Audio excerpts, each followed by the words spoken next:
Okay, welcome back. Now it's spoiler time. Spoiler warning.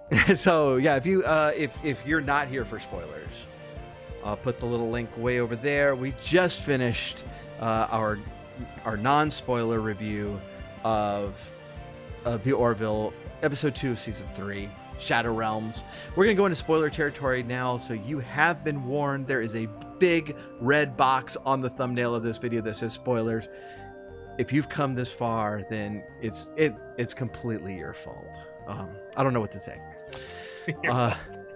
Just blame the audience, why don't you? Blame the audience. That's not what we do today, these days. So, Right.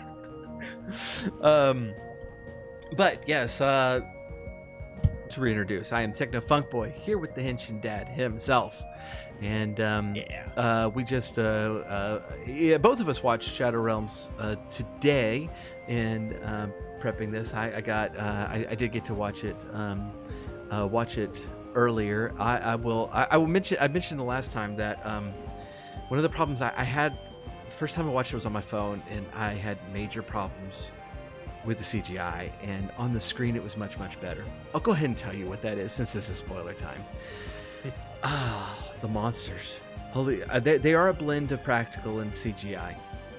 I was actually a little confused because I hadn't watched it by the actually finished it and gotten to that point when you were texting me. You're like, all CGI, no more CGI monsters. And I'm just like watching the episode. I'm like, oh, this looks pretty practical to me. What are you talking about? Yeah, no. Are your glasses really that bad? Come on. The watching it on a larger screen, it was much better for me. Now, the one thing I will complain about is several things were sped up, to make them seem faster. And this is one thing. I saw this video by Carl Jobs that was talking about finding speedrunner cheaters, and this was on Guitar Hero. And the guy had played it half speed and then double the speed of his video. But one thing he was pointing out is that there are things that look fast and there are things that look sped up. And they are different. And this, a lot of times it looks sped up. It doesn't look fast. It looks like it was sped up. This is not the way you would move if you were just moving fast. This is the way you move when frames are removed from the actual video, and that's really my only complaint with them. But I my second viewing, I actually really liked the monsters. I thought they were pretty cool and pretty effective, and but we will unless you had comments on that. You watched it on your phone, so any issue with that in particular before we get basically the same thing, just the fact that it was hard to get into the horror element when I'm looking at this little tiny screen. It's everything's all dark, and I'm turning up the brightness. I'm like, I literally can't see a thing on the screen right now. Yeah, no, but, and that's. Other than that, it was a great episode, and with the monsters, I thought the monster effects were specifically the makeup and everything with the different eyes good. And everything on the face. Oh man, that looks super disgusting. And... when Paul Christie, the Admiral, was half and half, holy smokes, that was effective. That was some super great makeup. Yes. Great makeup job to the crew on that one. But we're gonna get to there. So quick overview. This starts off as an exploration episode, and this is one of the reasons that was hard to summarize this episode early on, because the whole front end of it was because of events last season, and we saw these last season. We're now talking with the Krill, which is a big thing, and we've gotten to the point where we might they might be able to secure passage through Krill space to get to the Naklar sector, which is unexplored by humans, of course, and so they're getting Admiral Paul Christie aboard, who is going to lead negotiations with the Krill. And so this is one of the things that we mentioned in the last episode and prior to this in our discussions, is how excited the crew is to be there.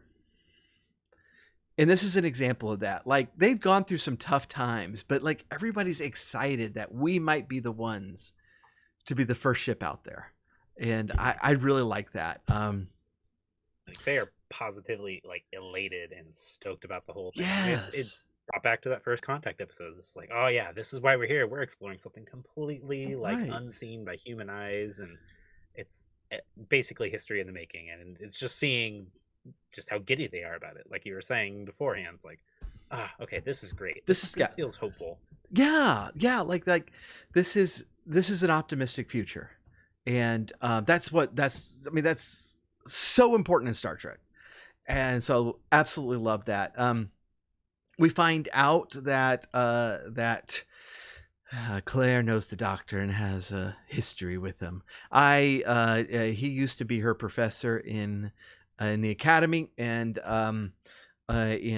that's kind of left ambiguous that he's clearly trying to get something started with her, and she's having none of it.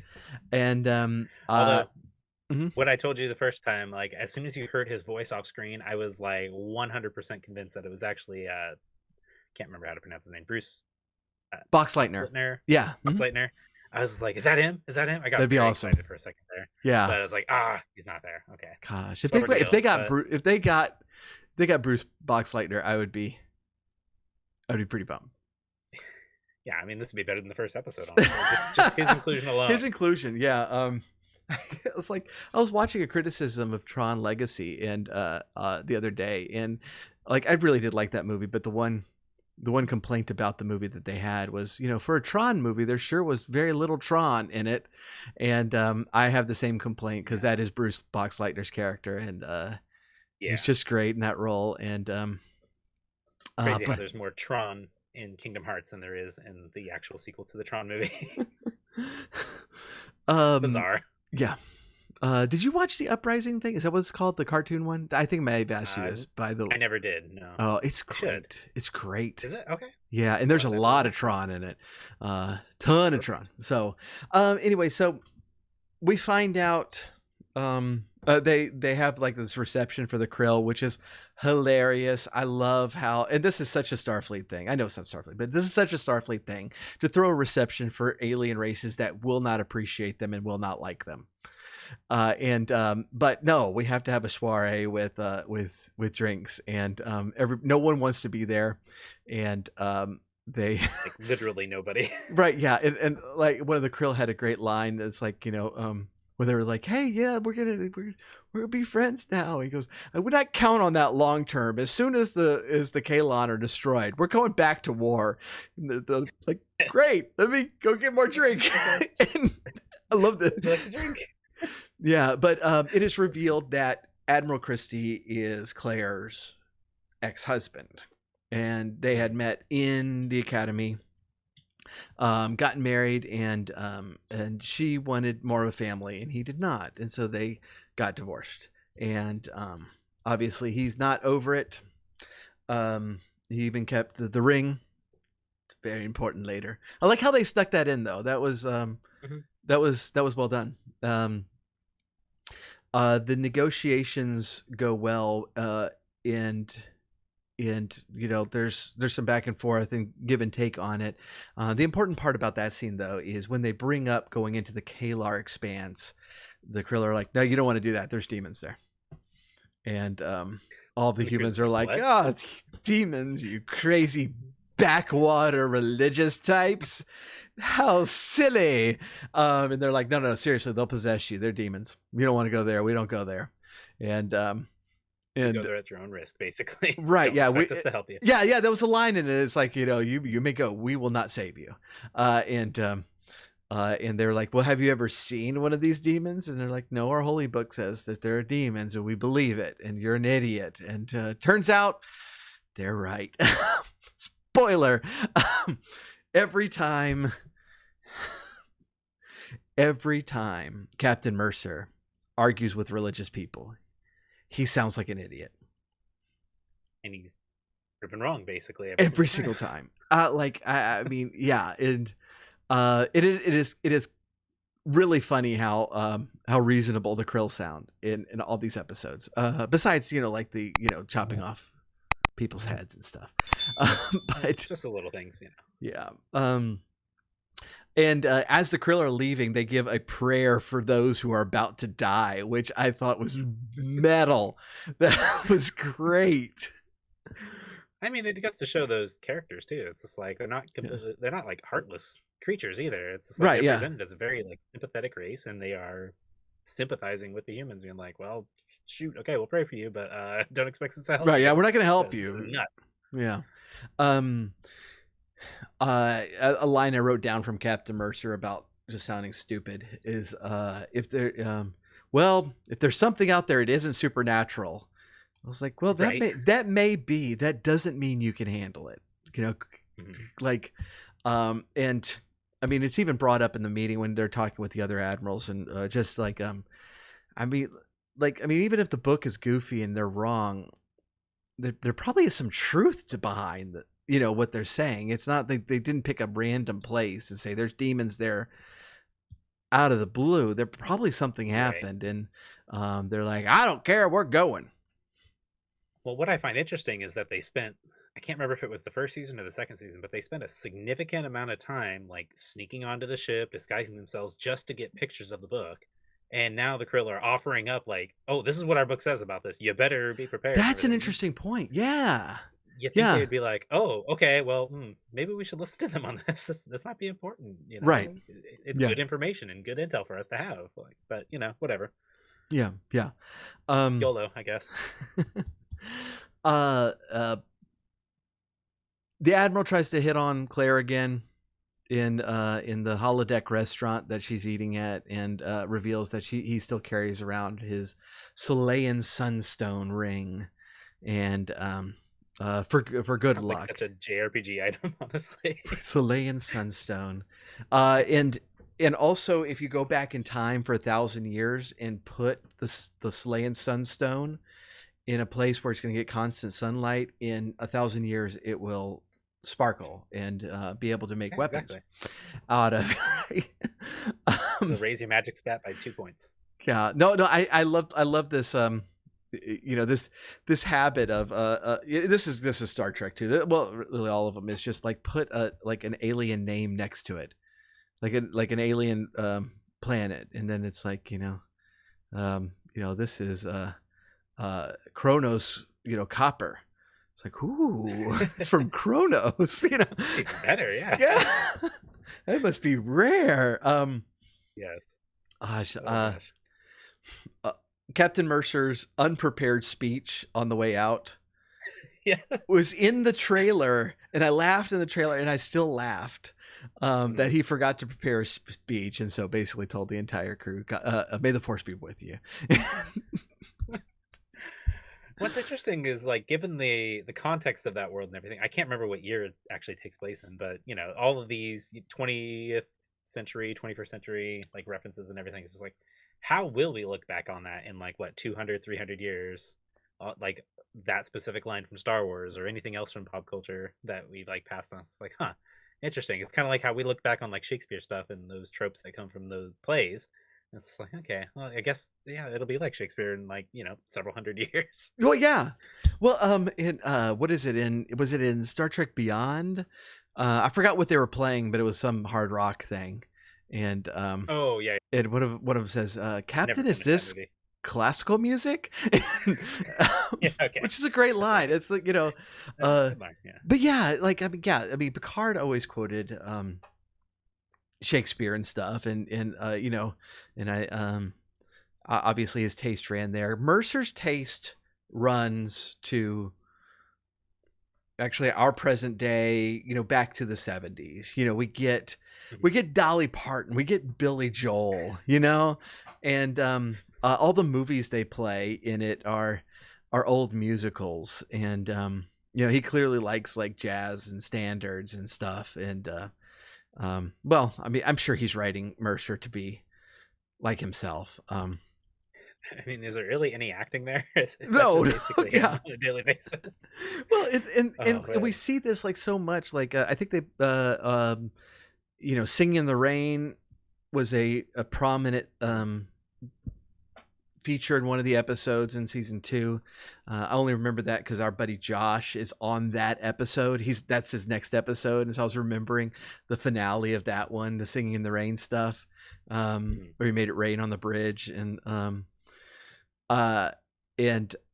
you know, they they use Rudolph the Red-Nosed Reindeer in About a Girl, which was spectacularly done, and so yeah, but that makes sense. Like Mercer found a time period that he just really really likes, and so you know he listens to that music and he watches those movies, and yeah, they're all super ancient. By the way, this takes place around 2422 according to Orville.fandom.com. So he's listening to like super old stuff, like way old. It's embarrassing, really. He's not. Think about that Dolly Parton line. Well, it just goes to prove that like rock and roll never recovered from after the 90s. No. It's just, it never did. And you know, 400 years into the future, it's still, they have to go back. They got to go back to 20th century to hear good rock and roll. If they make that a plot point, I'm just, oh gosh. That'd be such a good plot point to make that feature. Like, yeah, well, according to our history, rock and roll totally died in the 90s. You know, they did that on Deep Space Nine, that baseball was dead. Oh yeah, that's right. And Cisco would always watch like the World Series from like he has some line that like you know, that he watched this World Series and there was like I think he said like 16 people in the stands, and he responds 17 in my version because he watched it. Right. But yeah, rock and roll, not rock and roll, baseball had died in that. So that's kind of a cool, interesting concept. Basically everybody in Starfleet finds something from our time to listen to, because like they're great on exploration and science and crap, but as far as music and literature goes, they got nothing. Even the Klingons like Shakespeare. Come on. It's true, yeah. An opera. An opera, yes. So they go into space. The Admiral Christie and Isaac have a it's not an overly notable scene, except that I really liked it. When the Admiral is like, you know, am I interrupting something important? Goes, yes. And it's good that it does come up later too. So yeah, and they get a distress call, and then they go into the Expanse, and they reach this area of space that, like, I don't think this is ever really explained, but the stars are blotted out. I was interested in that. Yeah, weird, but it sounds weird. This is any kind of like scientific basis for that sort of thing. This happened in an episode of Voyager, and I'm wondering if Braga's just like pulling this directly over, because it was kind of a cool thing in Voyager too. And it had this effect on the crew in Voyager of hopelessness, that they're in this place that like they can't even see the stars going by, and it really feels like there's nothing. And I mean, it's just kind of a portent in this episode. It's not really anything that gets fully explored, really, but it is just set to make things creepy. And they come across another creepy thing, which is a space station. It's just a passing line, but I'd be interested in seeing what the science is behind that, if any. Yeah. The space station is also very creepy and very, very cool. The set is very cool in the space station. They go in very. There's a couple of times in this episode where they're very dumb. This is one that they had. There's a breathable atmosphere in here. I was like, okay, great. We won't take our suits. Why not? And you know? Right, and they find the distress beacon. They can't find any people there, and the Admiral's looking in this glowy thing that opens, and so immediately we know something's wrong. Admiral's not smart enough to realize that yet, but he's going to collapse in a very Alien-esque scene that everything's going all right, and then we realize, oh no, the enemy is among us. And um, this whole next section is really really cool. This alien DNA starts taking over his body, and it starts very visibly changing him. And so the captain takes his crew over with their suits on this time. I was watching for that because I was just like, okay, come on, you can't be that stupid, can you? Like, really and truly. Right? Yeah. They go in and get a sample of the thing. I absolutely love this line that Lamar notices that the signal from the beacon has changed. It's no longer a distress call; it's coordinates, and and even with just that line, you realize, oh crap, this was completely a trap, and now they're coming to pick up people. Yeah, I thought that was really well done, and just really kind of steps up the tension. Meanwhile, the admiral has gone through kind of his half and half phase, where he says he's not feeling pain, but he's scared, and the doctor takes the ring from his pocket and puts it on his finger, and then the admiral now gets up, kind of sheds his skin, or his clothes at least, and starts entering command codes into the computer, which no one can override because he's an admiral, and shuts the entire place down while the shuttle is still coming on approach. And immediately Claire's kids are dumb. What? Not Marcus. Yeah. And I actually like, I mean, their whole section I really liked, but it is one of those things where Ty was saying, is like, Mom told us to go wait in the quarters if something bad happens. And Mark is like, I don't care. We're going to go out into danger. And that's how they talk, by the way. And absolutely. And so things start going badly here. The captain is... Okay. This is where I have to interject. Okay. How many people are supposed to be on the ship exactly? That's a good question. There was nobody else out there. And you would think, oh wow, the entire like ship has gone dark. We got like what, 15 people total? Like on screen? Like where is everybody else on the ship? Like nobody from engineering? Like where's Yakut? Where's all these people that are working? Like they're totally gone. And it's like they didn't all get turned into, you know, crazy zombie people today. I don't know. But that really bothered me. Like unless everybody has the same orders to stay in their quarters when something bad happens like this. Which they wouldn't. Like, I mean, the critical crew would be ordered to go to their place. Like there should be people yeah, and that's a really good point, because there should be people on the bridge and engineering at very least. And we know when they go to the mess hall, like there's, you know, plates sitting there, there's food on the plates, just a bunch of things just scattered around, but like nobody's there. It's like, except for somebody. But you know, we'll get to that when we get to that. somebody that they gave a name to later, because I was like, I don't have the foggiest clue who that dude is. Yes. He's wearing a red shirt though. Yeah, wearing a red shirt. Oh, red shirt. Yeah, that's a trope right there. Yeah, so, I don't know. That's one thing that bothered me. It's just like, okay, unless everybody is like told, "Hey, stay in your rooms." Okay. That is a really good point, because that is absolutely true. And just a small nitpick though. Just one thing that kind of bothered me, but that's it. Right. And the other thing is, so Nurse Park is there. Is Nurse Park the only nurse? There's that too. It's like I can't actually on the ship. I can't remember. Like I didn't go back to the episodes after this, but I don't remember actually ever seeing another nurse. Now, we're presuming that Nurse Park is dead or turned into one of these creatures. Right. Which is upsetting to me, because I really like Nurse Park. You know, he's the one that kind of saved everybody in the episode where Rob Lowe comes up and just starts causing chaos by spreading pheromones around the crew. Oh, that's right. He was in that, wasn't he? Yeah, and he's wow. Okay. Yeah, he's been the nurse since season 1. And oh man, what a way to go out. I know. And poor dude. Now, I think it's important.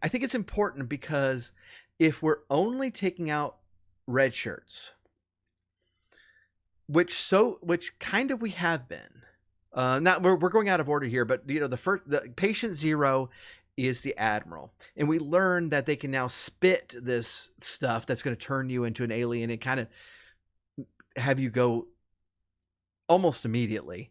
But they are turning the crew members into these aliens to the point that like no human DNA is surviving. Right. But if we're only taking out red shirts, as in get new guest stars specifically for this episode, like, I mean, we've never heard of Admiral Christie. One of the things I actually really like about the show is that the admirals are actually really consistent. Like Victor Garber is in nearly every episode. Am I getting his name right? Now I'm doubting myself. But he's in nearly every episode. Yeah. Sam from Cheers is in a lot of episodes, and so this is a new admiral we've never seen before. And so if he goes, and then we have security officer Michaels go, then it's just like, okay, this thing's just picking off red shirts, you know? Yeah. And so yeah, they're just dead. They're dead. But when we take an established character like Nurse Park, then kind of in our brains we just assume that we're going to find a cure. And so the longer it goes with no cure, it's like, this doesn't feel right, you know? And there's a little bit more on the line. Yeah. Well, I just looked it up. There are 300 people that are supposed to be as crew on the Orville. So, make of that what you will. Did not feel like 300 in this episode. Yeah. The ship seems small for 300, honestly. Yeah. It's like the geography of the ship is much smaller than the Enterprise. Like, right. Like the curving corridor they're always on. That's in the main. Like you can see it from the outside. That's the main body of the ship. On the kind of the upper deck of that, and it curves around. Okay. That's pretty small. Yeah, it's definitely not like Next Generation, which I think has like 1,000 people on or something stupid. Something ridiculous. But that place is huge. Like 10 Forward is on the 10th deck. That's why it's called 10 Forward. There's a lot there. One of the things I really liked was, since there's no communication, a lot of people don't know things that would be very helpful to know. Like when Lamar goes into the tubes to fix the ship, he does not know an alien's there. And those tubes, by the way, are just the worst. Like there's sections only Yaphet can get to. Like there's one part where like Isaac is talking to him, but the hole just barely fits Isaac's head. Like, make a man-sized hole. Have access points. Come on. But have more like Yaphet type people there. I mean, come on. Right. That'd be helpful. But there are a number of chase scenes in it. The kids are being pursued by one of these creatures, and security officer Michaels shows up to help. Thanks a lot, and then he gets turned into an alien. And that's really where we start, because we see him start to transform. That's when we start to realize what's happening. And that's when they start getting this information, they realize that the distress call is actually a mating call. And they are reproducing by taking people over. And then they remember, it's like, oh yeah, demon possession. That's actually exactly what the crew were talking about. Maybe we should have listened to them. They're still so smug about it too. It's like, oh, I could see how they could interpret it like this, and blah blah blah blah blah. Right? Like, yes. Okay. Yeah. Thanks, science guy. Thank you, Mr. Science. I thought the coolest chase scene was seeing Lamar just haul through those tubes. Like that dude was moving. And he gets to security and locks himself into a cell to get away from him, which was a really cool ending. And then Tala gets over to him and causes them to chase her. And we have actually a really good fight scene. I was really into that. Yeah, It's no, like, it oh was man, great. like It's this like, makes perfect sense for the yeah, character too. no, yeah, because she's slaying and she's super strong and super fast, Hmm. and we do see that, and they are also super strong and super fast, and so they're doing kung fu on each other, and it's a good fight scene, and you really felt the weight of it when they were throwing each other around, like It looked that. very painful. It looked painful. It looked good. It was well choreographed. I was super impressed by that. The doctor eventually figures out, hey, they basically fry their immune system to make this change, so they have almost no white blood cells left. So right now they're vulnerable to basically anything. A cold will kill them, and she she decides she can manufacture this cold, and but Synthetic virus, as you put it. synthetic virus, yeah. Very bad idea. And but they're wary of using it because this is their crew members. And they had like a really cool discussion on this, where some of us like, wait a minute, you just said that there's nothing left of of our crewmates. Like, you've just said you can't cure them. It's either us or them. But other people are like, well, no. And Claire's eventually like, let's give them a chance. And this is where the ring comes in. They scan the ship for Slay Sunstone and are able to find the admiral, and so basically go to him and say, if there's anything of you left, we can kill you right now, or you can leave. And your ship. I forgot to mention they have a ship incoming that's going to go pick up all their new babies, and they doubt her, but she stands firm, probably much as she did in their marriage, and basically frightens them off, and they take off to their ship and go away. But they say they'll be back. They do say they'll be back, right? And this is one of those points where I was like, well, you can't cure Nurse Park? He's just gone? I love that dude. Forget about the Admiral. Nurse Park, man. The Admiral's just a guest star, Yeah. He wasn't wearing a red shirt, but he was a red shirt. So at the end, we have a scene of Claire back in that restaurant, and Isaac comes in to see how she's doing. She's like, what? He's like, well, I've observed that when people are going through times like this, other crew members goes to see how they're doing, which was actually one of those kind of Isaac Claire scenes that ends up being very touching. I thought it was a great end, and she invites him to sit down. Funny. He's like, how are you doing? She's like, I'm fine. He's like, okay, thanks. Yeah, he's about to walk off. It's so good. These are these scenes that only like Isaac is so like Isaac's great because kind of much like early Data, doesn't kind of knows the semblance of what he's supposed to be doing, but doesn't really know the details, and so ends up goofing it up, but in a way that is very endearing.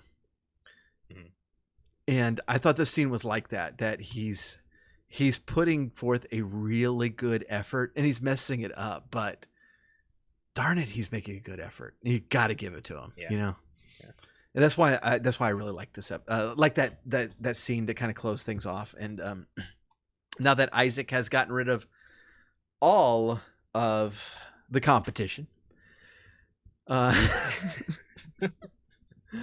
interesting way of looking at that.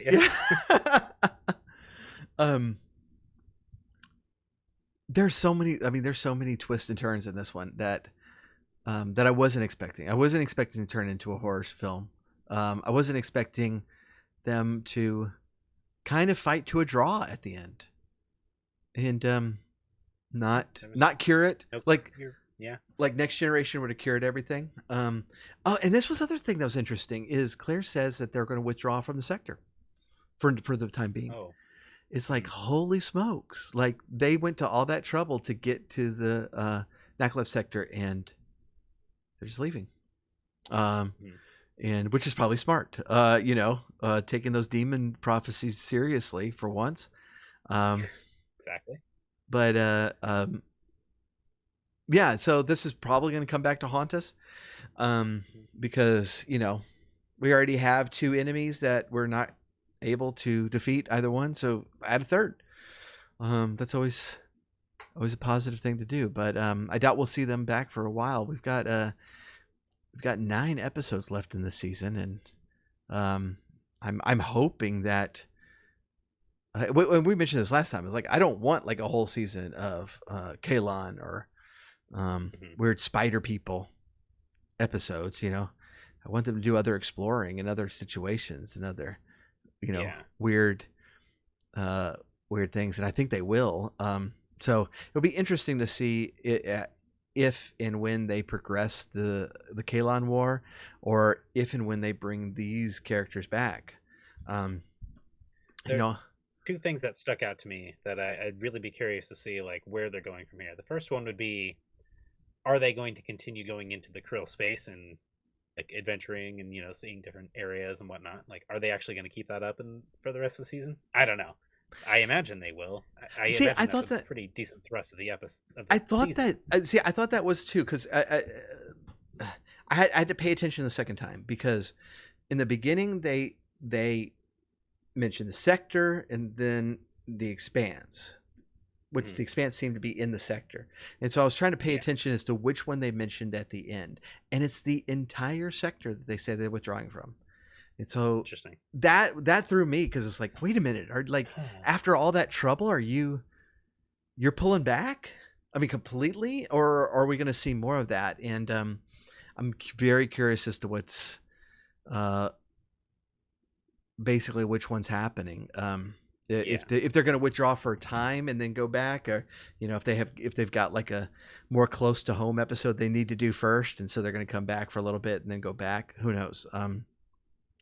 I imagine and that this they at least have to go back to get themselves a nurse, and and we'll see if that ever happens. at least deliver some um some data and Yes. um, Oh, we fixed it. Yeah, good yeah. job. I don't think we really know how many of the crew was turned, do we? And we saw about 12 or 13 of them on the screen total, I think, in like the different areas. Some of Yeah, them died, obviously, but not very many. It's like a dozen or so, maybe, but right. they didn't really say anything. So we didn't even know that they're 300 crew members. So who knows at this Yeah. point? The Um. Mhm. second thing that I'd be curious to see, there was this one weird scene that you didn't really mention, but when Isaac was going back down through the hallway, and one of the spider Oh guys yeah, like yeah, comes up yeah. straight at his face, and it just sits there for like an uncomfortably long period of time. It's like he's analyzing him or something. I'm just like, interesting. Is this something that they like? Have they faced the Kalons before? Have the Kalons faced them? Like, is there something Yeah. going on? Is that going to be the solution to their war? Like putting those two species against each other? Are they going to kill Just each other? I don't send know. him to get that. That's perfect. That's yeah. When I watched it, I assumed that the spider thing was just realizing it's like I can't turn this one. Hmm. Um, Which makes perfect which sense. but that does suggest a solution, Hmm. right? That they're not even going to attack them. So, is there something we can do when we face them next? Yeah. Or, but yeah, I hadn't thought about that. But that might be it. That there's some genetic memory where that this episode is about what scares the krill, Hmm. but what scares the thing that scares the krill might be the Yeah. kalons. Um, Which would be an interesting that's way an of tying interesting, both stories together. yeah, that's an interesting thought. That's very cool. Yeah, so this is definitely something that's going to appear again. We don't know when. It was quite some time between the introduction of the Borg to when the Borg actually showed up, and Hmm. so it might be that again. This might be something that's being set up for our so far non-existent season 4, um, or might be toward the end of the season or whatever. But I thought that was a really interesting race. I thought that it was it was a really interesting shift in genre that that kind of breaks up the regular story, the space opera kind of formula. And also shows that, gosh, with an extra 20 minutes every episode, and who knows how long the other episodes are going to be, but if they're all an hour 5 minutes, how much you can really do with that amount of time is really interesting, because there's they really let this episode play out. It's like, I mean, goodness, you were a good, I didn't actually keep track, but 25 minutes into this episode before there was even a hint of being turned into a spider monster. Yeah, exactly. Just allowing a lot of these scenes to breathe, I think, is going to be the strength of this season, and hopefully they continue that into the next one. And I mean, they got to have a next one at this point. They got to have a plan. Come on, Hulu, come on. Yeah, come on. Yeah, I definitely, I certainly hope so. I really like how they separated everybody on the crew, and they really kept track of who knows what. Yeah. And so you have the kids, you have the bridge, you have engineering, but even then you have Isaac and Lamar separating themselves through the tunnels and the tubes, and then you have the away team that when they're approaching a ship that goes dark, it's a very disconcerting feeling that you don't know where anybody is, you don't know what's happening, and there's no way to figure that out. And so actually having runners go back and forth, and but why did you send Isaac as a runner, man? That guy goes as slow as molasses. Well, and this is where we could have used our 300 people. Exactly right. Like just make a long chain. When they mentioned it's like, I don't think Lamar knows that the aliens are here and that they're mean. And Tal is like, oh, I'll go tell them. It's like, can you send some people with her? Like this should be like a group of 5, like everywhere. Like every runner that is accompanied by security, and not Michaels. He's worthless. Poor Michaels. No. The second, we made a joke about this earlier, but I don't think he's at all named before he dies. It was just later when the kid's like, they got Michaels. It's like, oh, that was his name. Thank you. Or was it Lieutenant Goodcenter or whatever it was? I don't remember.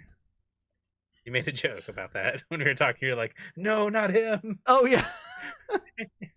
Oh, and it was a really dark scene, too. So I was like, and I was on my phone the first time. I'm like, wait, do I know this person? He doesn't know. I don't think I do.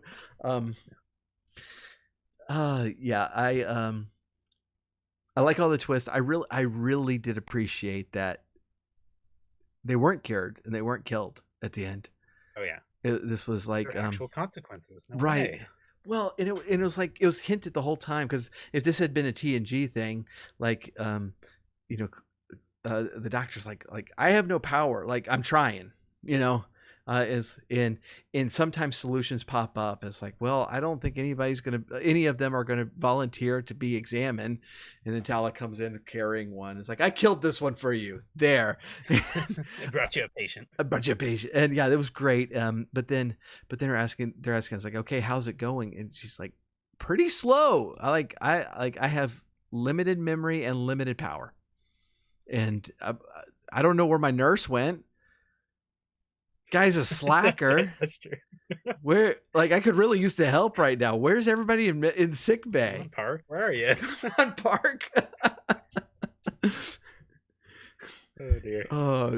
Yeah. And so but yeah, it's like, so if this had been a TNG episode, like Crusher would in the last act, it's like, okay, we have the cure, but we've got to inject them with these things, And so we got to get close enough. And the Worf is like, I will do it. And you have, kind of a fight with them. And that would have been the thing. But like, it's like, yeah, I mean, yeah, most of the time in that kind of situation, it's like, well, I found a way out of the situation, but yeah, it's going to kill my ex-husband, which, he's a little inappropriate. So whatever. a lot so. Yeah. He deserved it, I'm sure. Yeah, we'll find Park later. He's not here to help me. I'm sure he's got a good excuse. Yeah. Oh no, Park. Right. I enjoyed it. This was a nice change of pace. I'm glad I did not watch the trailer to this at all. I did not know the episodes had trailers until we found like the special features on Hulu today. Yep, didn't see them. I was reading an article that referenced the behind the scenes one. I was like, hey, there's these 2-minute behind the scenes ones. He's like, oh look, there's a trailer for next week's episode. It looks interesting and gives no information at all. And I didn't know those were there either, but I looked at that one. I looked at the trailer, and it looks interesting. Got a great title, that's for sure. Mortality Paradox. So we're gonna take a look at that in just actually a couple of days on our end. Yeah. Any thoughts? Any other thoughts on this episode? I thought it was pretty darn good. I think that sums it up pretty well. It's a good change of pace and different enough from the first episode to really kind of get a feel back into everything that's happening, and pretty much unlike anything we've had from the show so far. So I appreciate that they're kind of breaking some new ground with that. So yeah, I appreciate it. I think the only horror episode they did was with Alara. Was that her name? Shoot, Alara. Yeah, Lara Katan. Alara, yeah. Mm-hmm. Which was a really good horror episode. But it was much more psychological. And yes, definitely. I guess we've assumed that you have watched seasons 1 and 2, and if you've gotten this far in a spoiler episode, I think I did. Hopefully Josh hasn't watched this yet. She's got to be past that episode though. I think that was early season 2. I think we spoiled a bit more though. Oh, did we? Yeah. Josh, Maybe. don't want. But Josh, why are you watching the spoiler one? Yeah. Come on, Josh. It's your own darn fault. Yeah, that was all a holodeck. I thought that episode was really good. But this is very much alien inspired. I mean, to the point that that little, it was mechanical. It wasn't an egg, right? But it opens, and that was what infected him the first time. And so yeah, there was so many nods to Alien in this show. And it kind of felt like navigating the really dark spaceship to try to avoid the thing.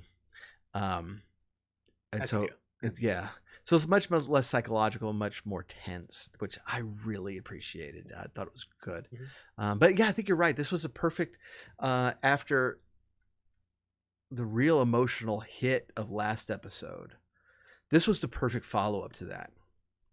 Mm-hmm. Because this is going to reestablish the themes of exploration, of discovery, but also kind of force the crew more together to face a very, very internal threat, and in a way that was not like any much that we've seen before. Solid addition to the show. I just hope Gordon gets more scenes next episode, because that guy hasn't had anything yet. Very, very true. I mean, come on, dudes. Yeah. Oh, they will. Yeah. Like and you were right. What you said might have been the non-spoiler thing is like this. We've been very Claire focused so far. Which has been appropriate. It's been fine. But this, yeah, I do think that the next episodes will probably start picking up on different characters, and yeah, poor Bortus. He's just like Doesn't even get a cigar this season. Come on. Oh, good stuff. Yeah, looking forward to hitting some other characters. I was surprised that there wasn't a ton with Charlie. Yeah, she's basically non-existent. Yeah, One line, like maybe two. in the last season of Deep Space Nine, they kind of did this thing with Esri Dax, that they introduced her and focused on her really, really good, but they were kind of in the middle of a war, right? And so she kind of got. They kind of do episodes focused on her and then push her aside and then back and push her aside, and I was kind of expecting a little bit more, even just scenes with Charlie, because she's a new cast member, and just to kind of get to know her in everyday situations. But I'm sure we will see more with her, and hopefully Gordon, because you're right that he hasn't gotten a ton, except last episode he got to fly the what was it called, the Mastodon? The Pterodon. Pterodon, not Mastodon. Yeah. It was a Dawn, some kind of Dawn. A Mastodon in space. That'd be pretty cool. All right, so we will see next week. We will see what next week brings. I'm looking forward to it. I've having fun so far. Henshin Dad yourself, thank you for joining me again. Look forward to next time. We'll see how that plays out when I'm out of the state. Well, you mentioned in chat earlier, if Josh can hurry it up. This was fun. We convinced our friend Josh to start watching the show, and he's blown through it pretty fast. Pretty fast. Like faster than I did, and that's saying a lot. Yeah. Which is great. And so that would be I would actually really like to get him on once he catches up, at least once, just to talk about like being a newcomer to the series, and kind of blowing through so much so quick, because I'm a relative newcomer, but I've been on board for at least a few months. I'm a seasoned veteran at this point. I've been on for like almost 2 years now, so I got my credentials. Right. Yes. All right. Well, thank you all again, and please stay tuned. Like, subscribe, do the things, because we will be back in one way or another next week, hopefully, to discuss the mortality paradox. Click the bell. Click the bell. Click the bell. Smash that like button. That we're supposed to say, right? This is why, I never say that. Yeah. That's why I don't have any viewers on this channel. Destroy that subscribe button. Right. All right. Talk to y'all later.